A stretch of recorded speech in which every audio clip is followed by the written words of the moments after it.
Hey squad swimmers, so this week you have done amazing in squad. In December we're focusing on one key component of our stroke while still trying to maintain all of that other work that we've done. And I just wanted to give you a little video to explain why and how we're doing what we're doing at the moment. So for those watching this who aren't part of our squad, this week we've been talking about getting a good, stable lead arm. And what that means is that we're in a position here in front of our stroke. As we've entered the water, we've reached forward and we want our fingertips to be lower than the wrist lower than the elbow, and the elbow lower than the shoulder. In a nice angle, which is anywhere between 4 to 8 inches in front of you under the water. And that position can vary from individual to individual. So individuality plays a little bit of a part in this, okay? So we are looking at that position. There. Now, a very common thing that we see in our one-to-one sessions in the endless pool, in our high woof location, and sometimes in squad, is what we call a dropped elbow. So as the hand has entered, the elbow drops, and it's low and the hand is high. So dropped elbow or high hand, two common phrases for it. Now, what we've been talking about in squad is if I'm in this position, I can't get a good catch and pull because my arm and my shoulder is in the wrong place. Now you'll see some elites come up and get a high elbow position here or a high hand position here. The difference is they're very flexible and they can get into that position. Most of us swimmers can't do that. We're not training 60 hours a week and it's not our full-time job. So how do we get that position? What difference does it make?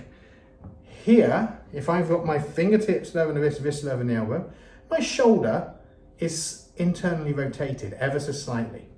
My elbow is pointing slightly upwards. So my natural bend of the elbow from this position is here, which is exactly what we want.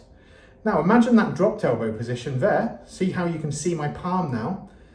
I've dropped the elbow. My shoulder is now pointing outwards. It's externally rotated. So if I was to bend my arm naturally, it comes up.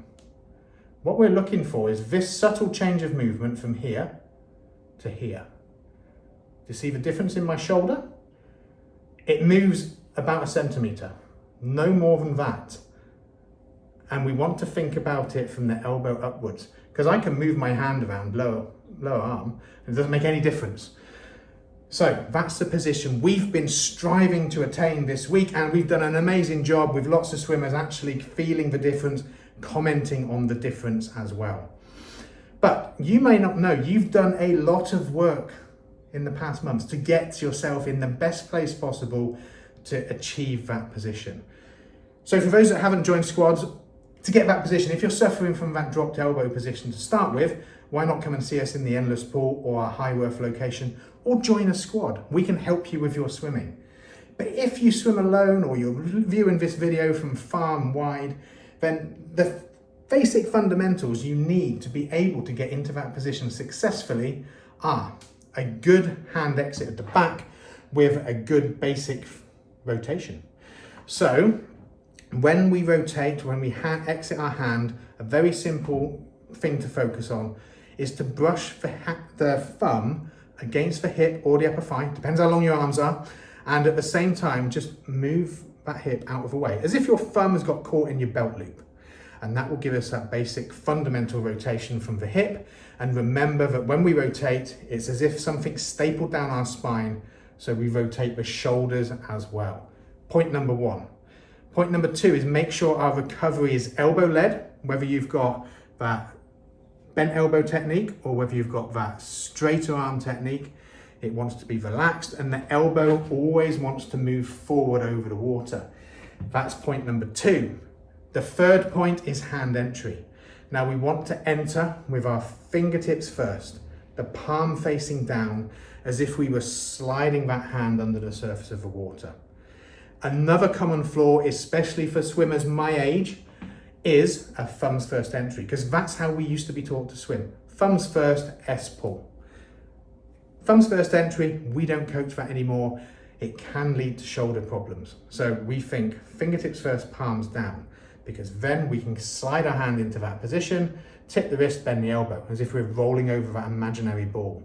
If we enter thumbs first, what happens is our hand and arm need to adjust. So it's very common to see this happen. Yep, so your hand flattens out and your elbow drops. So that's our third and final point.